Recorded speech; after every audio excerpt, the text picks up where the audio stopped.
कृष्णा कृष्णा हरे हरे हरे राम राम राम हरे हरे हरे कृष्णा कृष्णा कृष्णा कृष्णा हरे हरे हरे राम राम राम हरे हरे हरे कृष्णा कृष्णा कृष्णा कृष्णा हरे हरे हरे राम राम राम हरे हरे हरे महाभारताची कथा आपण श्रवण करत ही कथा जी आहे फार पवित्र कथा आहे. जशा संसारातल्या गोष्टी राहतात तशा ह्या गोष्टी नाहीत. लक्षात आहे नाही. कारण बऱ्याच वेळेस लोकांना वाटते की जशा आपल्या घटना घडतात तशा ह्या पण घटना घडून गेल्या. कृष्ण कृष्ण कृष्ण हरे हरे राम राम राम हरे हरे. तर ह्या ज्या कथा आहेत ह्या सत्य कथा आहेत. त्या काही काल्पनिक कथा नाहीत, कादंबऱ्या नाहीत. लक्षात आहे. त्याच्यामुळं हजारो वर्ष झाले तरी ह्या कथा जशाल तशा आहे. लक्षात आहे. तर त्याच्यामुळं ह्या ज्या कथा आपण अशा सांसारिक कथेसारख्या नाही ऐकल्या पाहिजे. जशा बऱ्याच घटना बातम्यामध्ये दाखवतात, पेपरामध्ये वाचतो आपण, अशा पुस्तकं पण भरपूर भेटतात कादंबऱ्याची, पण त्या सर्व काल्पनिक कथा आहेत आणि ह्या सत्य कथा. तर जे सत्य आहे ते कधी बदलत नाही. म्हणून हजारो वर्ष झाले तरी ह्या कथा अमर, काही बदल झालेला नाही. किती आपण पाहतो पुस्तकं बदलत राहतात, नवीन नवीन आवृत्ती येत राहतात. सगळे पहिले धडे जातात, कविता जातात, नवीन पुस्तकं येतात. पण भगवद्गीतेचे 700 श्लोक जशाल तसे आहे. महाभारताचे 1,00,000 श्लोक जशाल तसे आहे. भागवताचे 18,000 श्लोक जशाल तसे. का? कारण सत्य ज्ञान आहे, हे कधी बदलत नाही. रामायण जशाल तसा आहे, काही त्याच्यात बदल झालेला नाही. त्याचे सत्य आहे ते कधी बदलत नाही. म्हणून तुकाराम महाराज म्हणतात सत्य तू सत्य तू सत्य तू विठ्ठला. 3 वेळा शब्द वापरतात. त्रिकाल सत्य कोण आहे म्हणले, लक्षात आहे. तर ही आता बा लोकांना म्हणलं कथा ऐकाया, म्हणतात आम्हाला वेळ नाही. त्यांना म्हणलं चला दिंडी हे हरिराम नाही, हे काम आहे ते काम आहे. लक्षात आहे. तर भरपूर कामं सांगतात. पण एक लक्षात घ्या, किती जरी कामं केली काम कधी संपणार. माणसं संपले, कामं जशाल तसे. कामं कोणाचे संपले नाही. मग काय करावं लागेल आपल्याला? भगवंतासाठी वेळ काढावं लागेल. कळलं ना? जसं संसारातल्या कामाला आपण वेळ काढतो तसं भगवंतासाठी आपल्याला वेळ काढावं लागेल. ज्ञानेश्वर महाराज त्याच्यामुळे म्हणतात सायास करीशी प्रपंच दिननिशी हरिशी न भजशी कवल्यागुण. दिवस रात्र बैलासारखं काम करते संसारासाठी आणि परमार्थासाठी म्हणते आम्हाला वेळ नाही. तर अशा लोकांची नंतर दुर्गती होणार. कारण भगवंतानी हे शरीर नुसतं संसारातले कामं करण्यासाठी दिले नाही, हे लक्षात ठेवलं पाहिजे. आपण आठवण ठेवली पाहिजे.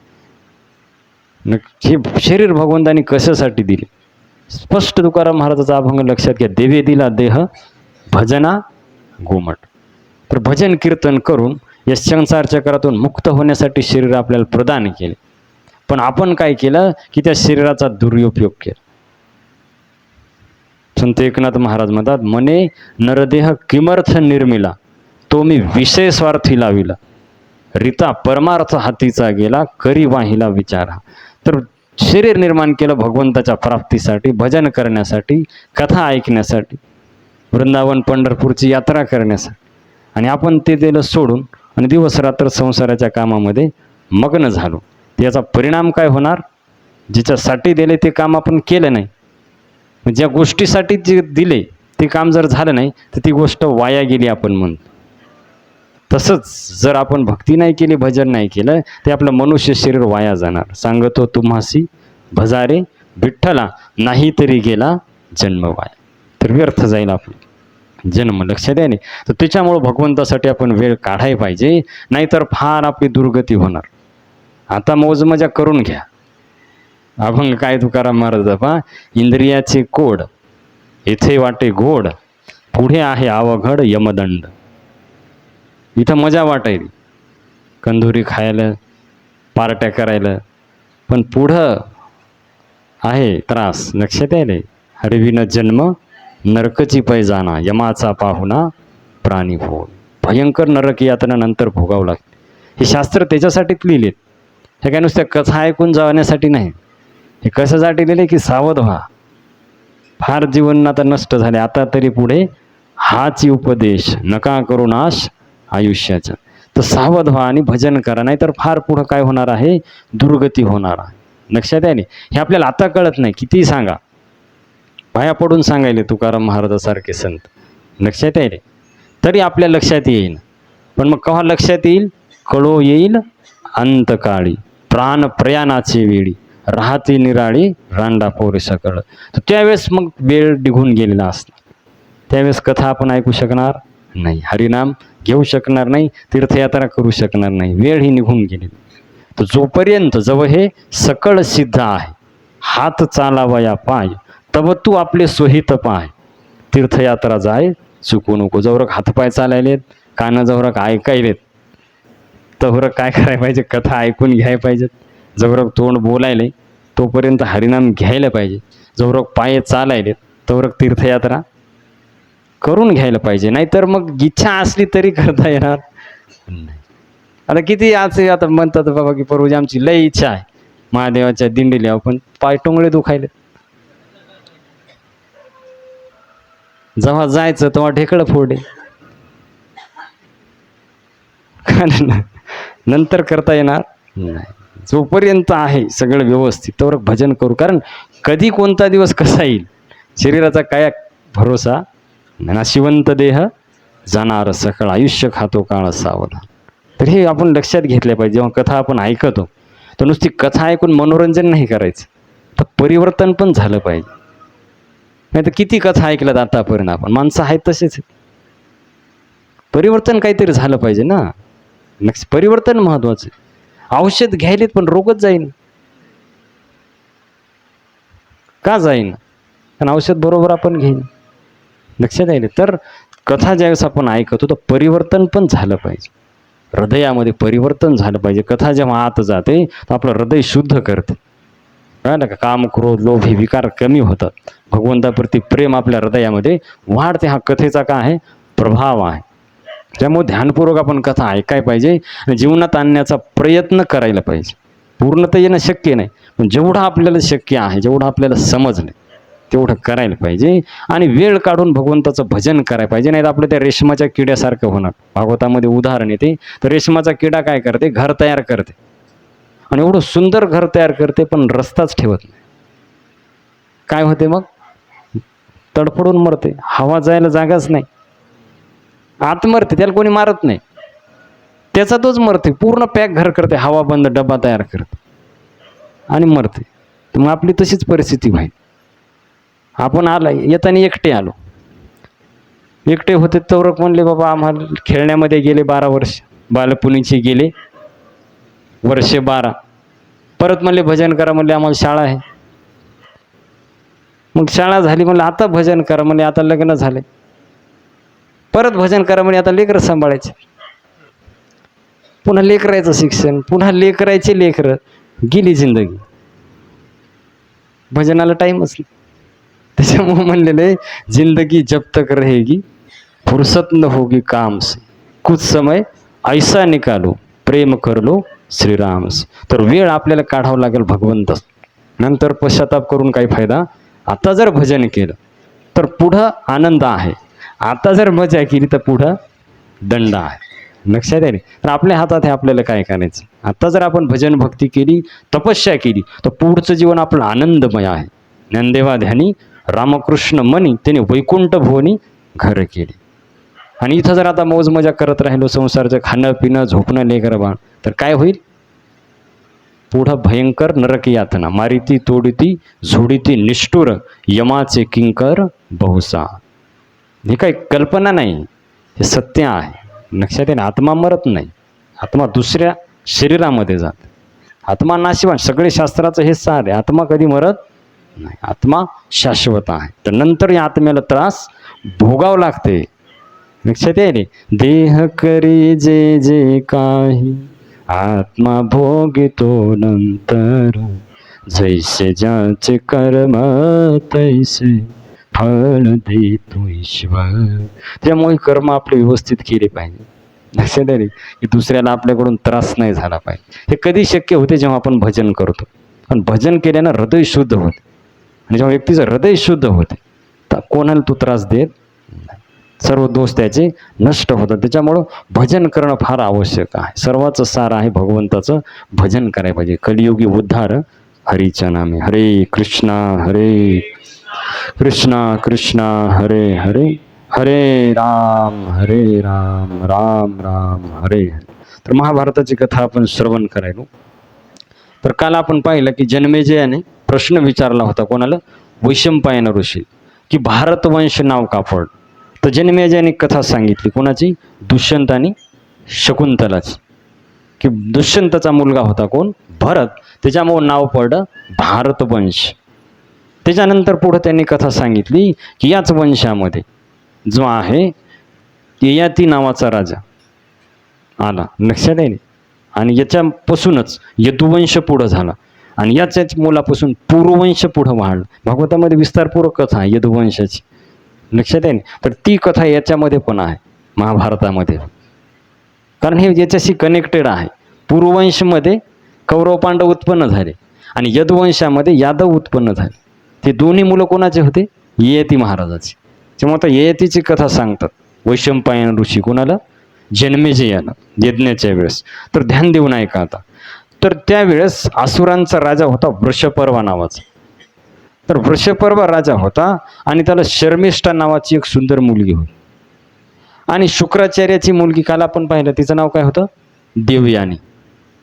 तर ह्या दोघी मैत्रिणी होत्या. अगोदर मैत्रिणी होत्या, एकदम जीवाभावाच्या मैत्रिणी होत्या. आणि एक दिवस काय झालं की या दोघी जणी वनामध्ये विहार करण्यासाठी गेला. तर तिथं जे वन होतं त्या वनामध्ये विहार करण्यासाठी गेल्या. तर आता त्यांची काही तयारी नव्हती, सहज गेल्या फिरत फिरत.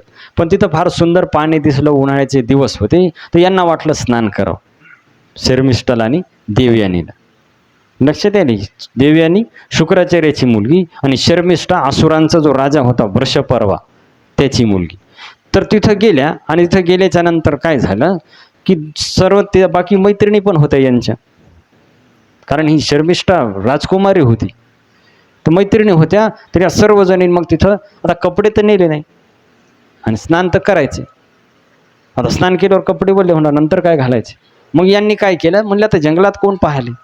तर त्यांनी कपडे काठावर ठेवले आणि नग्न स्नान करू लागल्या पाण्यामध्ये जाऊन. तर तेवढ्यामध्ये काय झालं की शिवजी वरून नंदीवर बसून, त्यांना काही माहीत नाही इकडं काय चाललंय, ते बिचारे आपले नंदीवर बसून जाऊ लागले. शिवजी, त्यांना या मुलीचं काही घेणं नाही, त्यांना माहीत पण नाही. पण यांनी पाहिलं की शिवजी यायलेत नंदीवर बसून. यांनी विचार केला शिवजीन जर अशा अवस्थेत आपल्याला पाहिलं तर शाप देतील. तर पटापट बाहेर आल्या पाण्याच्या. आणि गडबडीमध्ये काय झालं, शर्मिष्ठाचे कपडे म्हणजे देवयानीचे कपडे शर्मिष्ठानं घातले. आता गडबडीमध्ये काय लक्षात आलं नाही त्यांच्या, त्यांना वाटलं पाहतील शिवजी आणि शाप देतील. तर गडबडीमध्ये काय झालं, त्यांनी शर्मिष्ठेचे कपडे घातले, म्हणजे देवयानीचे कपडे घातले शर्मिष्ठा. तर ज्यावेळेस कपडे घातले तर देवयानीला फार राग आला आणि देवयानी एकदम रागावली आणि काय म्हणली की अरे माझे वस्त्र नेसण्याचा तुला काहीच अधिकार नाही, पण तुझ्या वडिलाकडे जे काही आहे ते माझ्या वडिलाच्या कृपेमुळे आहे. माझे वडील गुरु आहेत तुझ्या वडिलाचे आणि त्यांच्या कृपेनं तुमच्याकडे सर्व आहे. म्हणणे सर्व काही माझ्या गुरु, माझे जे वडील आहेत शुक्राचार्य, त्याच्यामुळं तुम्हाला सर्व भेटायले, तर तुला काही अधिकार नाही म्हणे हे कपडे घालण्यात. लक्षात आहे.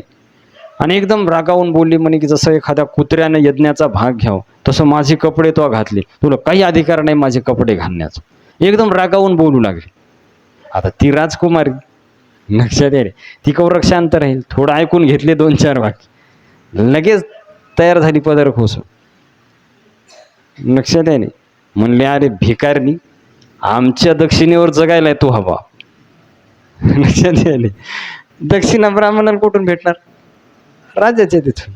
आमच्या भिकावर तुम्ही जगायले म्हणे आणि तू मला शिकवायले. हे कपडे बी माझ्या बापाचे तुझ्या अंगावरचे.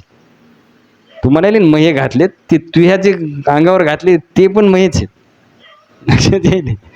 तर तू लक्षात घे म्हणे, कोणाचं हे सगळी संपत्ती माझ्या वडिलाची आहे म्हणे, आणि तुहा बाप म्हणे रोज येते शेपूट हलवत माझ्या बापापाशी दक्षिणा माग, आमच्यावर तुमचं जीवन आहे म्हणे, आणि तू सांगायली म्हणे भिकारली मला. एकदम रागा रागा दोघीच्या आता बायाचे भांडणं आपण कुठं सांग. तर ते माहिती आहे आपल्याला काय काय बोलतात. तर तुम्ही ऐकले आता, सगळ्यांनीच माहिती, सगळ्यांना काही सांगायची गरज नाही भांडणामध्ये काय काय शब्द वापरतात, ते काही इथं सांगायचं काम नाही. तर फार बोलू लागली ही कोण, शर्मिष्ठा. आणि आता बोलाबोली झाली नंतर मग कुस्ती पण होते काही काही जागी, भांडे आदळाआदळी. लक्षात येईल. आता इथं भांडे नव्हते त्याच्यामुळे यांनी काय केलं, ही आता राजाची मुलगी होती शर्मिष्ठा. तर हिला राग आला म्हणे, अरे एवढं तू बडबड करायली, थांब म्हणे आता तुला धडा शिकव. तिच्या 2-4 मैत्रिणी म्हणे हिला उचलन द्या विहिरीत टाकू, कपडे हिचे टाका सगळे विहिरीत आणि हिला पण टाका विहिरीत. तर तिच्या त्या मैत्रिणी सर्वांनी उचललं आणि देवयानीला टाकले का विहिरीमध्ये आणि निघून गेले. ह्या आता कोण काढणार त्या जंगलामध्ये, काढलं कोणी जाईल.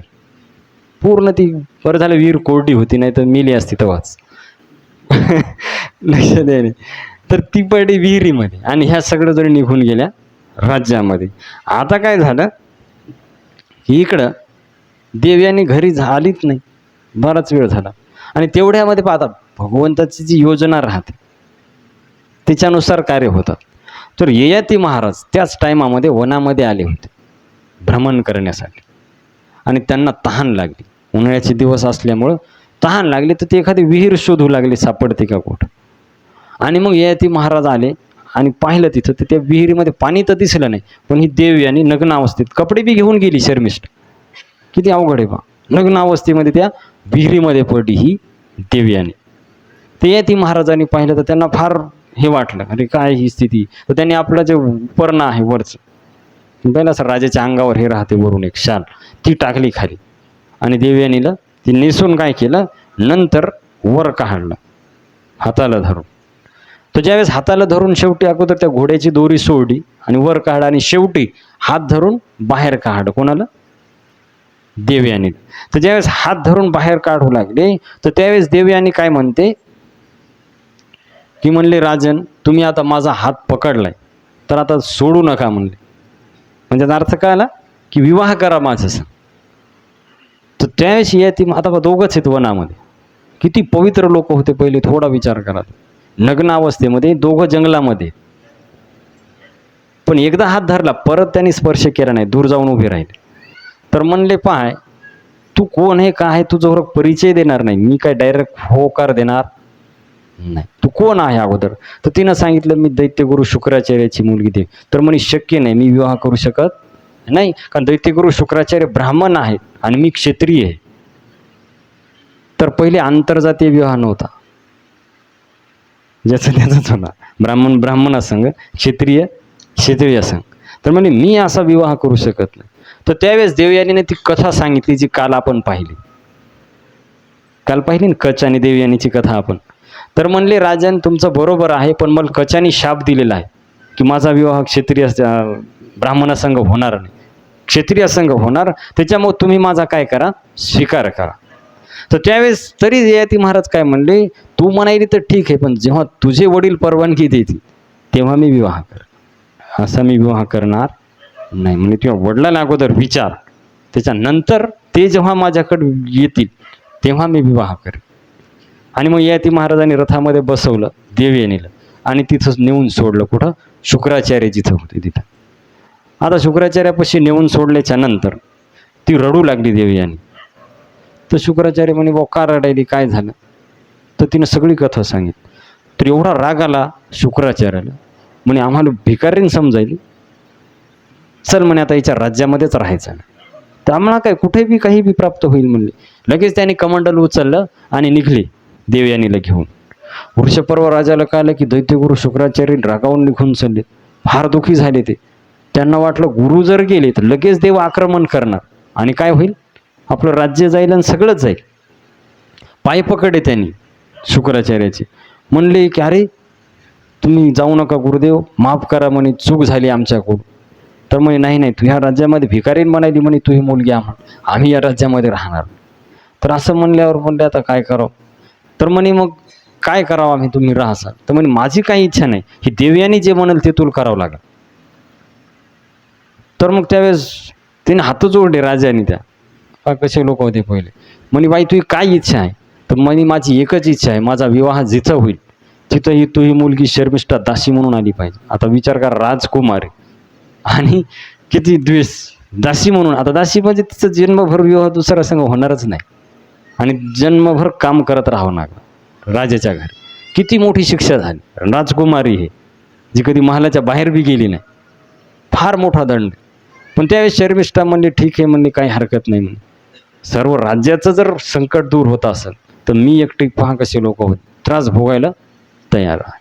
आणि मग त्याच्यानंतर शुक्राचार्य यती महाराजापाशी गेले आणि कारण देवयानीने सांगितलं असं अशी घटना झाली. तर मग दैत्यगुरु शुक्राचार्याने काय केलं, ययातीचा आणि देवयानीचा विवाह लावून दिला. आणि विवाह लावताना काय सांगितलं की शर्मिष्ठा यायली तुझ्या बरोबर, पण ही दासीच राहिली पाहिजे, हिच्या संग पत्नीचा व्यवहार झाला नाही पाहिजे, नाहीतर माझ्या संग आठ आहे. शुक्राचार्याने जातानीच सांगितलं. लक्षात, कारण शर्मिष्ठा राजकुमारी होती, एकदम सुंदर. तर त्यावेळेस म्हणले की नंतर शाप देईल मी जर तो काही गडबड केली, तर लक्षात ठेव. ययातीला सांगितलं. आणि त्याच्यानंतर मग ययाती गेले आपल्या राज्यामध्ये आणि एकदम आनंदानं राहू लागले. आता काय झालं की शर्मिष्ठाचा एवढा द्वेष करायची देवयानी, तर शर्मिष्ठेने काय केलं की तिला वाटलं हिला जर आपल्या महालात ठेवतं तर राजासारख्या सगळ्या सुविधा हिला प्राप्त होतील. तर तिला जंगलामध्ये एक झोपडी बांधून दिली. कोणाला? शर्मिष्ठाला, देवयानीनं. आणि त्या झोपडीमध्ये राहू लागली शर्मिष्ठा. म्हणजे तिला राज्याचा काही संबंधच आला नाही पाहिजे, एवढा द्वेष करायची देवयानी.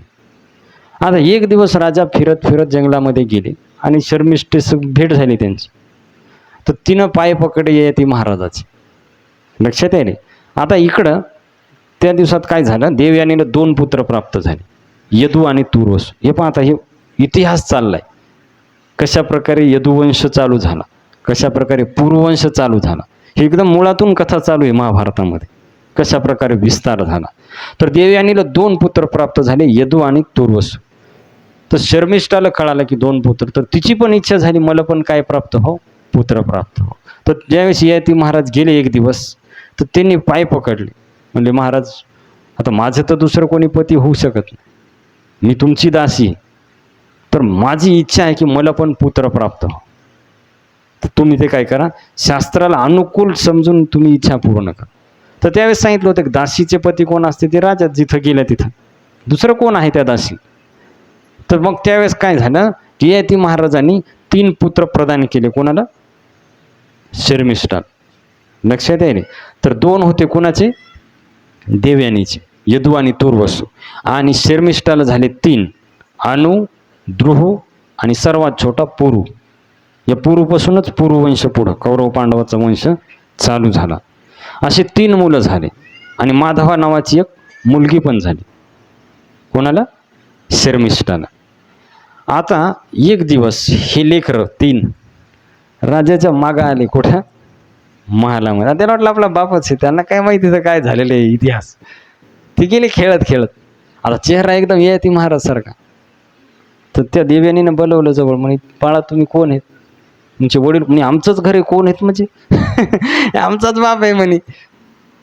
आता तिला सगळा इतिहास कळाला ना. मग आईचं नाव काय, तर त्यांनी आता लेकरांना काय माहीत बिचारायला काय यायचा इतिहास झालाय. त्यांनी जे ते सगळं खरं सांगून टाकलं. एवढा राग आला कोणाला? देवयानीला. म्हणून एवढं कपट केलं वडिलांनी. मग ह्या वॉर्निंग देऊन पण, एवढं स्ट्रिक्ट सांगून पण यांनी ऐकलं नाही. म्हणले आता मी या राज्यामध्ये राहणारच नाही. एवढा राग आला देवयानीला, लगेच सुटकेस उचलली. काय तुमचं करायचं तर करा, मी निघले माहेर. लक्षात आहे रे. आणि निघली ती, नुसती म्हणलीच नाही. आता ययाती महाराजाला वाटलं एक तर हे इकडं ताप, आता तिकडं गेल्यावर सासरा अगोदरच सांगितलं असं झालं नाही पाहिजे, जर कळालं तर काय करणार, शाप देणार. तर त्यांनी पाय पकडले. कोणाचे? देवयानीचे पाय पकडले राजानं. सगळे लोक हात जोडायले नाही, हे बिचारा पाय पकडायला. कोणाचे? काय करणार आता, जात नाही. तर पाय पकडले. कोणाचे? देवयानीचे. आणि पाय पकडून विनंती करायले. की बाबा जाऊ दे, राजाचं तुझेच मुलं होणार, ते राजा होणार नाही आणि ते इकडं महालात बी राहणार नाही, मला इथून पुढे ते तिकडंच राहते, पण तू स्वीकार कर म्हणले. पण ती काहीच ऐकायला, एक शब्द ऐकायला. अशीच परिस्थिती झाली ती दशरथ महाराजाची. पाया पडू लागले काही काहीच. पण काही म्हणे जोरक राम वनवासाला जाणार नाही, तोरक मला शांती भेटणार नाही. लक्षात यायले. तर तसंच झालं, ही गेलीच शेवटी. आणि ती महाराज तिच्या मागं मागं चालले. कुठं रोग गेले? सासरवाडी वस्तू. सासरा दारातच उभा होता. शुक्राचार्यानं पाहिलं आपली पोरगी एवढी सुटकेस घेऊन कसं काय आली न सूचना करता. वाटतं काहीतरी घटना घडली. ती महाराज मी मागेच आले होते. तर ज्यावेळेस पाहिलं शुक्राचार्यानं, तर तिने रडायला सुरुवात केली गेल्या. तर ती म्हणे बाई काय झालं, एकदम गळ्याला पडली. शुक्राचार्याच्या रडू लागली देवी. आणि तर शुक्राचार्याने विचारलं बाळा काय झालं. तिने सगळी घटना सांगितली. आता याने बी थोडा विचार करावा ना, पण ह्याला बी राग आला लगेच. आणि रागामध्ये म्हणे अरे मी तुला एवढं सांगून तरी तो जे करायचं तेच केलं. तुला एवढा म्हणे हे झालं की मी एवढं सांगितलं तरी तो माझ्या वचनाचं उल्लंघन केलं. जाय मी तुला शाप देतो, तुझ्या तारुण्याचा घमंड एवढा, तू जर्जर माथारा होशील 90 वर्षाचा. लगेच कमंडलमधलं पाणी घेतलं, शाप देऊन टाकलं. आणि पहा कसे शक्तिशाली लोक होते. जसं ते पाणी यती महाराजाच्या अंगावर पडलं, 2 मिनिटामध्ये यती महाराज 90 वर्षाचे म्हातारे झाले होते. किती वर्षाचे? 25 वर्षाचे तरुण. हे पहा, हे पॉवर आहे तपश्चर्याची. पाणी फक्त फेकलं, पण तशी पॉवर होती त्यांच्यामध्ये, शुक्राचार्यामध्ये. लक्षात येईल. आणि पाणी फेकल्यावर मग यती महाराजाच्या हातात काठी आली. लगेच म्हातारे झाले ना. काठी घेतली वाकून आणि मग थोडे शांत झाले शुक्राचार्य. आणि मग यती महाराज म्हणाले शुक्राचार्याला, म्हणले की मुलगी हे तरुण आणि जवाई त्रास कोणाला आता? मुलगी आहे 20 वर्षाची तरुण आणि जवाई झाला 90 वर्षाचा म्हातारा. आता ही जोडी कुठं जाईल लग्नाला तेव्हा काय वाटेल? म्हणजे त्रास कोणाला झाला आता? शुक्राचार्याला झाला ना. तर शुक्राचार्य मग नंतर ते ध्यानावर आले. रागात माणसाला कळत नाही काय केले. मग राग शांत झाल्यावर वाटते अरे असं नव्हतं करायला पाहिजे. तसं झालं शुक्राचार्याचं. त्यांना वाटलं अरे उगाच शाप दिला, आता अवघड झालं. यती महाराजांनी विनंती केली, म्हणले की महाराज असं असं झालं, म्हणले तुम्ही दिला शाप पण आता त्रास किती अवघड आहे, कसं संसार करायचा म्हणले आम्ही दोघांनी. यती महाराज मग ते विचार करू लागले शुक्राचार्य आपण बरोबर नाही केलं. तर म्हणले शाप वापस तर घेता येत नाही, पण शाप बदलू शकतो, वापस आता घेता येत नाही. तर म्हणे तुला 5 मुलं आहेत, जाय मी तुला वरदान देतो, या 5 पैकी कोण जरी तुझी वृद्धावस्था घेतली तर तो वृद्ध होईल आणि तू परत तरुण होशील. तर यती महाराजांना वाटलं 1 2 5 आहेत, कोणी ना कोणी घेणारच. खुश झाले ते, काय हरकत नाही. तर त्या देवयानीला घेऊन गेले कुठं? आपल्या राज्यामध्ये वापस. आणि जेव्हा राज्यामध्ये गेले तर तिथं विनंती केली. त्यांना वाटलं सर्वात मोठा मुलगा तर सगळंच आपलं ऐकत आहे, एरीच घेईल. तर यदू महाराजापाशी गेले आणि यदू महाराजाला म्हणले की तू माझं म्हातारपण घे आणि तू तारुण्य मला दे. तर यदू महाराज म्हणले काय काय कारण आहे तारुण्य घ्यायचं? तर म्हणले माझी इच्छा आणखीन तृप्त झाली नाही, तर मला आणखीन काही दिवस भोग करायचा. तर यदू महाराज म्हणले मी देणार. जर भजन करण्यासाठी पाहिजे असेल तर आत्ता देतो, पण भोग करण्यासाठी मी देणार नाही. आता बरेच लोक म्हणतात यदुवंशामध्ये भगवंत अवतीर्ण झाले आणि यदूनं बापाचं ऐकलं नाही. पण ते काय ऐकलं नाही हे लक्षात घ्या ना. एखाद्या डॉक्टरनं सांगितलं की तू हा बाप 1 क्वार्टर पिले की जाणार वर, आणि आता त्याला तलप आल्यावर मग त्याला काही सुधारत नाही. तर त्याने मोराला मागितलं की तू काही कर पण म्हणजे एक आणून दे. आता त्या पोरानं द्यावं का देऊ नये? आता देणं हिताचं आहे का नाही देणं हिताचं आहे? नाही देणं हिताचं. मग तिथं आज्ञेचं उल्लंघन जरी झालं तर ते पाप लागत नाही. कळायले ना यदू महाराजांनी का उल्लंघन केले? कारण ते सरळ म्हणाले भोग करण्यासाठी. ते म्हणले भजन करण्यासाठी पाहिजे असतं तर मी दिलं असतं, तर मी देणार नाही. आणि बाकीचे म्हणले तुमचं सगळं संपलंय, आता तुम्ही गेले तरी चालते. आमचे लग्न राहिलेत म्हणे आणि लेकरं पाहायचे राहिले, तुमचं काय आता झालं सगळं. यती महाराज नाराज झाले. त्यांना वाटलं आता काय नंबर. सगळ्यात छोटा होता पुरू, तो कोणाचा होता? शर्मिष्ठेचा होता. पहा, हे दोघंच सरळ नाही म्हणले. आणि तिच्यापाशी गेली म्हणे, बाळा आता तू शेवटचा आहे म्हणे, नाही तर असंच आहे आता लक्षात यायला. तर त्याला विनंती केली. तर ते काय म्हणते, आता फार भागवतामध्ये फार मोठी कथा आहे, इथं थोडक्यामध्ये दिलेली. तर ते म्हणते की बाबा म्हणले की खरा पुत्र तो आहे म्हणे की जो पुत्र वडिलाच्या मनातली इच्छा जाणून पूर्ण करत. मी तर तो होऊ शकलो नाही. आणि दुसरा पुत्र आहे की वडील जसं म्हणतात तसं करते, हा दुसऱ्या नंबरचा पुत्र. आणि तिसरा पुत्र आहे की वडील म्हणल्यावर फार चाल ढकल करीत परत पण करते केव्हा तरी. आणि चौथ्या प्रकारचा आहे म्हणले की जो म्हणल्याच्या नंतर पण वडिलाची आज्ञा पालन करत नाही. तो पुत्र नाही म्हणले, तो पित्याचा मूत्र आहे. भागवताचे शब्द आहे, लक्षात येईल. तर मी पहिल्या प्रकारचा होऊ शकतो, जसं भीष्म पितामह वडिलाच्या मनातली इच्छा जाणून त्यांनी पूर्ण केली. मी पहिल्या प्रकारचा तर होऊ शकलो नाही, पण दुसऱ्या प्रकारचा जरूर हे म्हणले तुमची इच्छा मी पूर्ण करतो. आणि त्या छोट्या मुलानं वृद्धावस्था घेतली, कोणाची? ययाती महाराजाची. आणि स्वतः आपलं तारुण्य देऊन टाकलं. आणि पहा भागवतामध्ये सांगितलेलं आहे 1000 वर्ष भोग केले ययाती महाराजांनी. किती? 1000. तरी बी ते तृप्त झाले. आणि नंतर मग त्यांना साक्षात्कार झाला की 1000 नाही, 1000 जन्म भोग केले तरी व्यक्ती संतुष्ट होणार नाही. त्यांच्या लक्षात आलं नंतर. म्हणून त्यांनी भागवतामध्ये एक श्लोक म्हणलाय, न जातो कामः कामानां उपभोग्य न शाम्यती हविषा कृष्णवर्तमेव भूयैवाभिवर्धते. की मला जसं अग्नीमध्ये तूप टाकल्यावर अग्नी शांत होते का वाढते? अग्नीमध्ये जेवढा आपण तूप टाकणार तेवढा अग्नी वाढत जाते. तसं भोग जेवढा आपण करणार तेवढी इच्छा वाढत जाते, कमी होत नाही. म्हणून म्हणले आता मी इच्छेचाच त्याग करणार. ना का इच्छेचाच मी काय करणार? त्याग करणार. तिनं देवयानीनं सांगितलं. त्यांनी फार सुंदर कथा आहे भागवतामध्ये. मात्रा स्वतरा दुहित्रावा ना विविक्ता सनो भवेत बलवान इंद्रिय ग्रामो विद्वांसमपि कर्षति. की म्हणले फार इंद्रिय बलवान आहेत, म्हणजे इतके दिवस झाले तरी मी संतुष्ट झालो नाही. आणि तिथं त्यांनी एक श्लोक पण सांगितलं की जगातलं सर्व धन, जगातल्या सर्व स्त्रिया, जगातले सर्व खाण्याचे पदार्थ, जगातली सर्व जमीन एका माणसाला दिली तरी तो संतुष्ट होणार नाही. भागवताचे शब्द पहा काय म्हणतात, सर्व तरी तो संतुष्ट होणार नाही. रावणाकडे काय कमी होतं? थोडा विचार करा तुम्ही. आपण थोड्या सोन्यासाठी धडपड करायलो. रावणाची आखी लंका कशाची होती? संतुष्ट झाला करावा. लक्षात येते. आणि आपल्याला एकच बायको आहे. रावणाला किती होत्या? हजारो बायका रावणाच्या. लक्षात येते. तरी सीतेला आणलं का नाही पळून? संतुष्ट झाला का? नाही. संतुष्टता संसारामध्ये कधीच होणार नाही. म्हणून तुकाराम महाराज म्हणतात, ठेविले अनंते तैसेची राहावे चित्ते असू द्यावे. कारण संतुष्ट जर होणारच नाही तर मग काय फायदा आहे किती बी धडपड करून. लक्षात यायले. समाधानी जर राहिलं तर सुखी माणूस राहणार आहे त्याच्यामध्ये. आणि धडपड करत राहिलं तर मरस्तोर केली तरी त्याला सुख भेटणार नाही. म्हणून साधू संघ समयासी सादर व्हावे देव ठेविलं तैसे राहावे. असं जर जो राहील तो सुखी होईल. पण हे समाधान काय बाजारात भेटते का?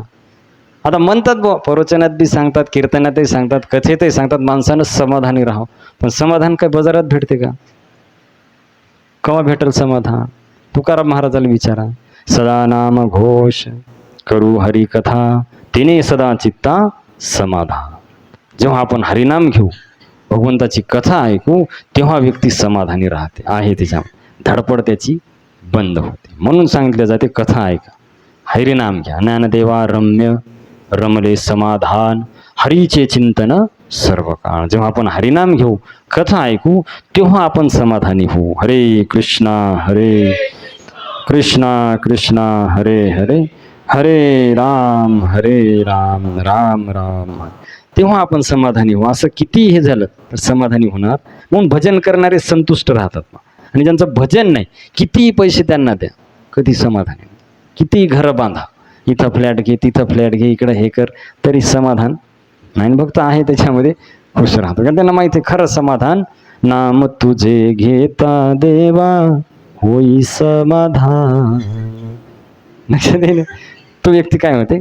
समाधानी होते आणि सुखी राहते संसारामध्ये पण. तर अशा प्रकारे ययाती महाराजांनी देवयानीला उपदेश केला. म्हणे मी काही संतुष्ट झालो नाही आणि मी आता इथं राहणार नाही. त्यांनी आपलं वृद्धावस्था जी आहे ती वापस घेतली. पुरूकडून. आणि आपलं जे तारुण्य होतं, आता ही सत्ययुगातली कथा, 1,00,000 वर्ष आयुष्य होतं, लक्षात यायले ना. वापस दिलं पुरूला आणि म्हणले बाळा तू लहान आहे पण मी तुला राजा करतो. नियम असा आहे, सर्वात मोठा राजा होता, त्या सर्वात छोट्याला राजा केलं पुरूला. आणि यती महाराज भजन करण्यासाठी वनामध्ये निघून गेले आणि भजन करून भगवंताचं धाम यती महाराजांनी प्राप्त केलं. आणि या देवयानीला पण सांगितलं की तू पण भजन कर, तू कल्याण होईल.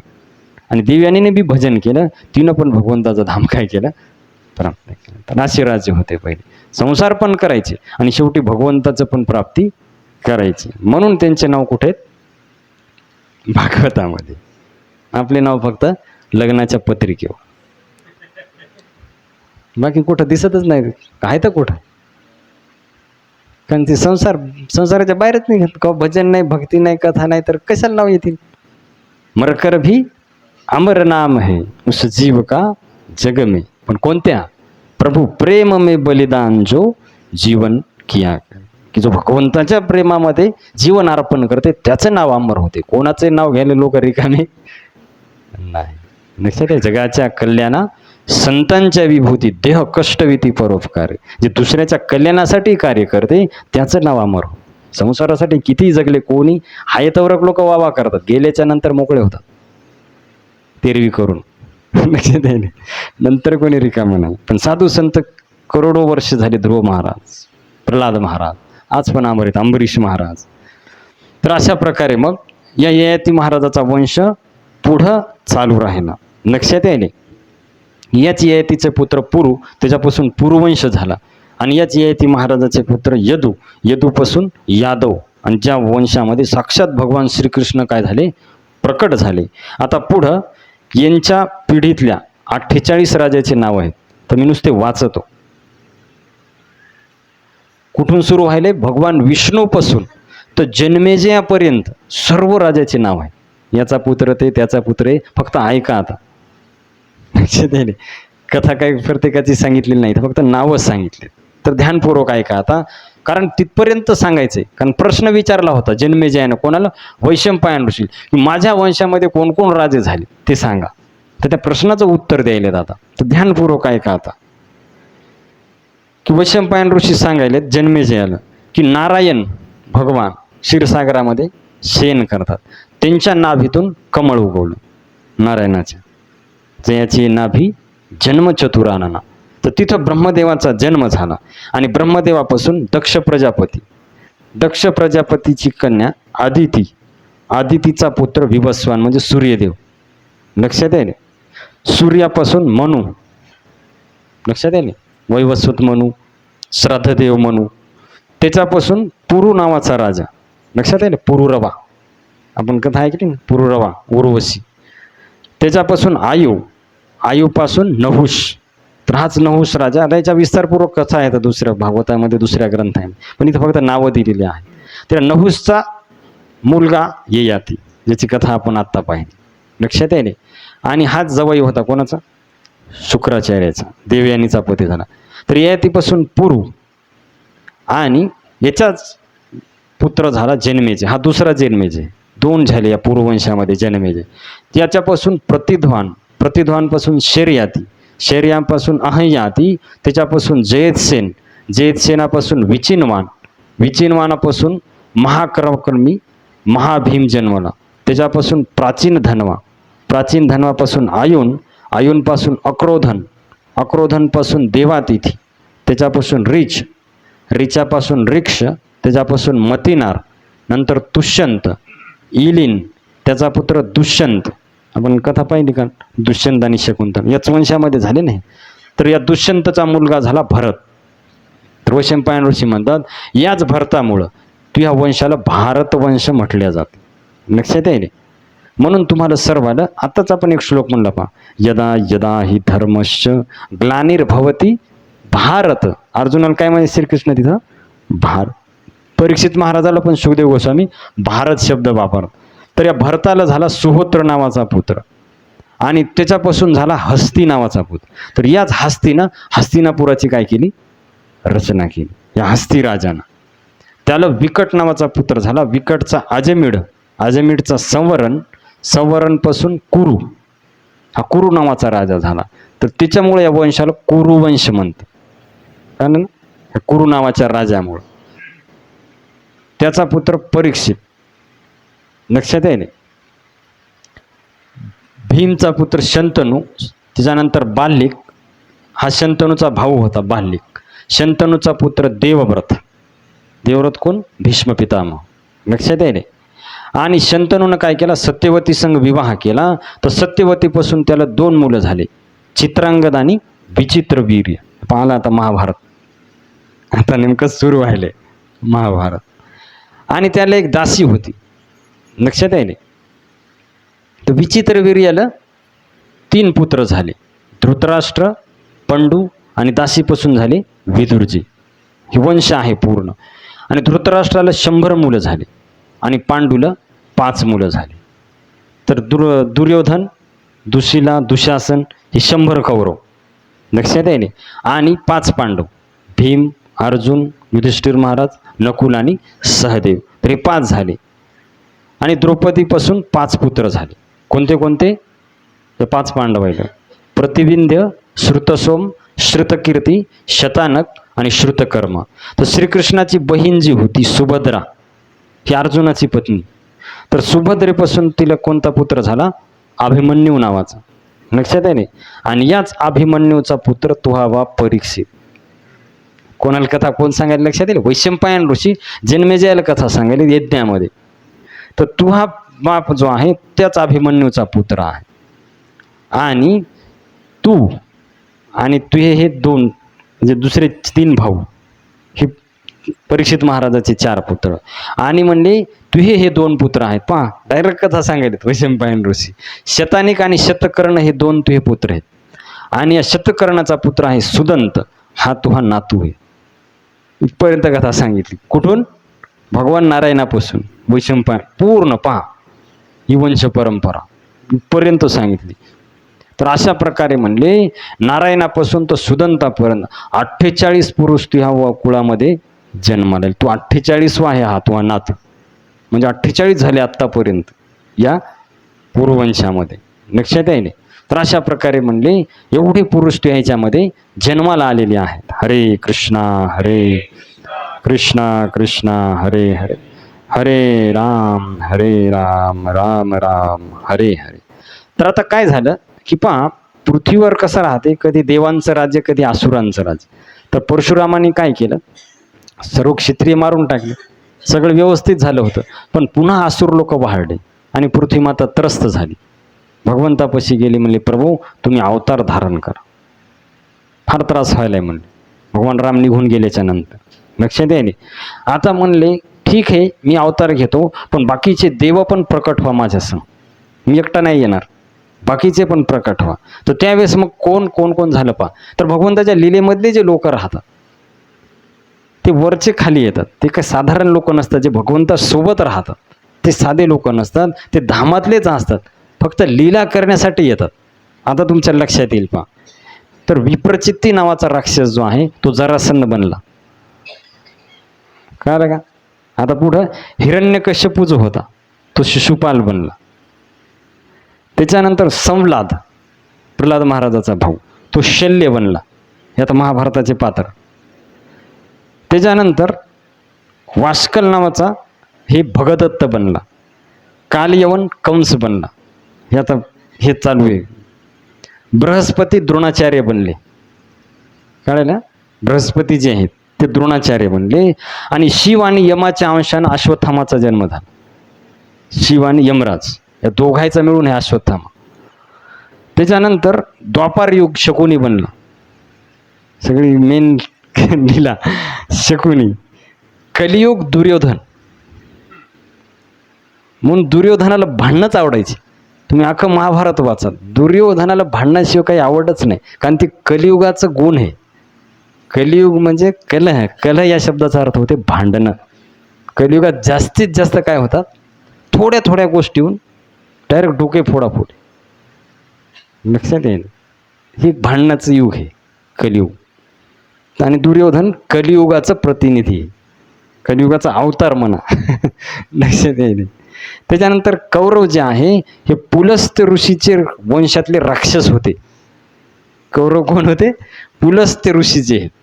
लक्षात आले? रावणाचे कोण माहित आहे ना? रावणाच्या याच्यामधले पुलस्तेचे विश्रवा, म्हणजे त्याच्यातले हे ते राक्षस लोक. धर्मराज कोण बनले? युधिष्ठिर. वायुदेव भीम. हे आता पूर्ण लिलेची तयारी चालली अगोदर भगवंताचं. इंद्रदेव अर्जुन बनले. त्याच्यानंतर अश्विनी कुमार नकुल आणि सहदेव बनले. पूर्ण आता महाभारताचं हे तयार व्हायला बॅकग्राऊंड. त्याच्यानंतर माता लक्ष्मी रुक्मिणी देवी बनली. आणि ज्या भगवंताच्या 16,000 पत्न्या होत्या तर रामलीलेमधले ते ऋषी होते. त्यांची इच्छा होती भगवंतासंग विवाह करावा, पण म्हणले या ह्याच्यातली एक पत्नी व्रत, पुढच्या अवतारामध्ये या किती यायचे तर कृष्णलीलेमध्ये. लक्षात यायले? तर अशा प्रकारे शचीजी इंद्रदेवाची पत्नी ती द्रौपदी बनली आणि अग्निदेव दृष्टद्युम्न बनले. हे पूर्ण आता महाभारताची भूमिका तयार व्हायली. हे वरचं चाललंय. असं ठरलं असे असे अवतार घ्या. भगवंतांनी सांगितलं सगळ्याला तुम्ही सगळेजण या. मग नंतर मी येणारे वसुदेव देवकीच्या पोट कृष्ण अवतार घेऊन बलरामजी. लक्षात आले? योगमाया. हे सगळं अगोदर भगवंताचं नियोजन असतं. डायरेक्ट भगवंत येत नाही. नाटक काय डायरेक्ट होते का? अगोदर तयारी करावं लागते ना. लीला म्हणजे नाटक पूर्ण. आणि एकदम ज्याला जे कॅरेक्टर दिले भगवंत एकदम बरोबर ते करतात. दुर्योधनाला बरोबर ते दिलं तर शेवट लोक तो सुधारलाच नाही. सगळ्यांनी कटाळे सांगून दुर्योधनात. कारण ती माणूसच कशाचा आहे? कलियुग. कलियुगाचा अवतार आहे. लक्षात आहे? तर अशा प्रकारे हे सर्वांची तयारी झाली.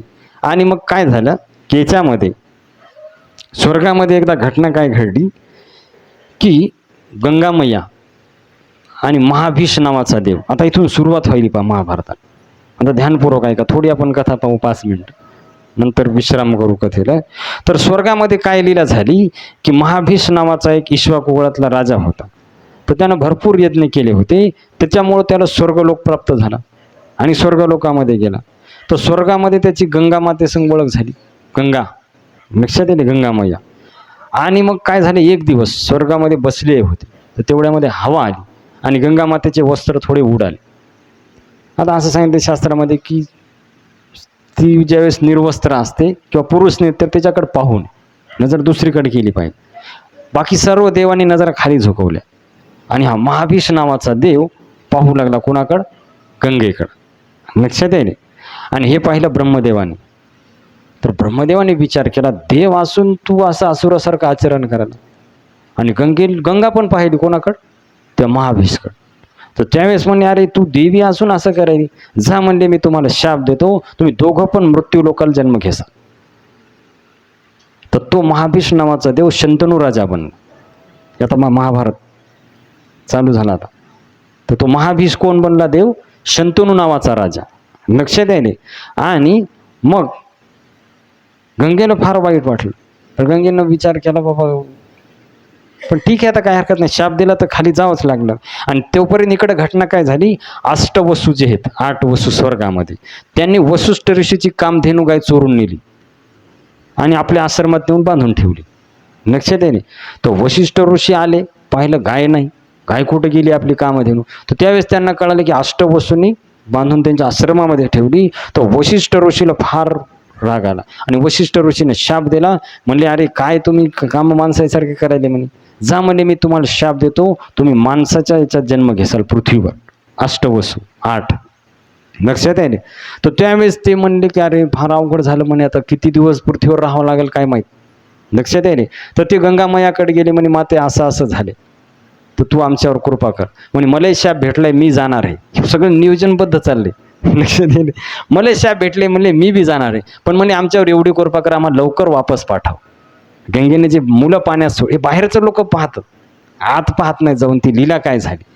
तर ते अष्टवसू आहेत, त्यांनी विनंती केली गंगामायाला जेव्हा आमचा जन्म, आम्ही तुझ्या पोटी जन्म घेतो आणि जेव्हा आमचा जन्म होईल आम्हाला लगेच पाण्यात सोडून दे, म्हणजे आम्ही वापस आमच्या लोकाला येऊ. कळलं ना लीला. तर अशा प्रकारे अष्टवसू म्हणले तर आम्ही मुलं म्हणून जन्माला येऊ, आम्हाला नदीत टाक म्हणले, म्हणजे आमचं लवकर तिथला काळ संपल, वापस आमच्या लोकाला आम्ही वापस येऊ. तर ते म्हणले, गंगामाया म्हणे, लोक मला काय म्हणतील, अशी कशी आई हे लेकरं मारायली, लोक मला नावं ठेवतील म्हणले. तर अष्टवसू म्हणले, ठीक आहे, काय हरकत नाही, तू 7 टाक पाण्यामध्ये, 1 राहू दे तुला. ही कथा अगोदरची चालली, खाली यायच्या अगोदर. तर 1 तुला राहू दे म्हणले, आणि तू त्याचं पालन पोषण कर, तो एकदम सूर्यासारखा तेजस्वी पुत्र होईल. तेच होते भीष्म पितामह. ही आतली कथा पहा. आणि अशा प्रकारे मग विनंती गंगामयानं मान्य केली. ठीक आहे म्हणे, तुमची अशी इच्छा आहे तर काही हरकत नाही. आणि काही वर्षांनंतर मग पृथ्वीवर हस्तिनापुरामध्ये प्रतीप नावाचा राजा राज्य करू लागला.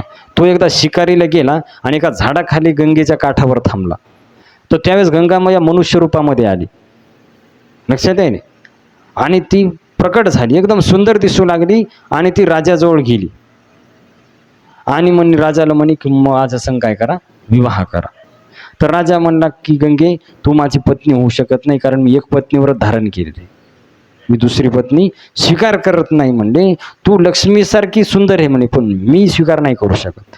पण म्हणे तू माझ्या मुलासंग विवाह करू शकते. तर प्रतीप राजाचा मुलगा होता शांतनू, कळलं ना. तर या शांतनू जो होता, तर त्याच्यासंग तू विवाह करू शकते म्हणणे, आणि तोच तुझ्यासंग विवाह करेल, मी करू शकत नाही म्हणले. आणि त्याच्यानंतर मग शंतनूला या प्रतीप राजानं सांगून ठेवलं की पुन्हा तुझा विवाह होईल गंगेसंग, तू लक्ष ठेव, लक्षात आहे रे.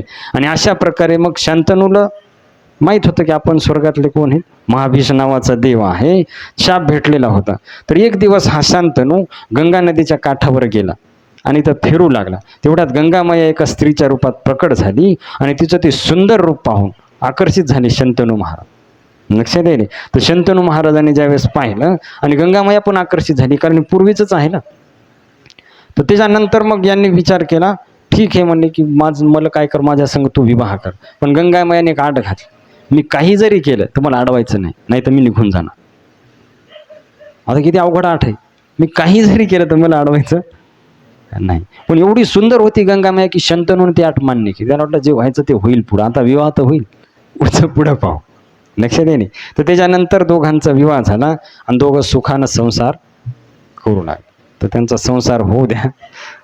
तर उद्या पाहू आपण पुढं काय झालं महाभारत. हरे कृष्णा हरे कृष्ण, कृष्णा कृष्णा हरे हरे, हरे राम राम राम श्री कृष्णचंद्र भगवान की, प्रभु रामचंद्र भगवान की, श्री विठ्ठल रुक्मिणी भगवान की, पवनपुत्र हनुमान की, उमापति महादेव की, श्री महाभारत कथा की, श्री वृंदावन धाम की, शील प्रभुपाद की, निताई गौर प्रेमानंदे. जय जय श्री राधेशा, जय जय श्री राधेशा, जय जय श्री राधेशा.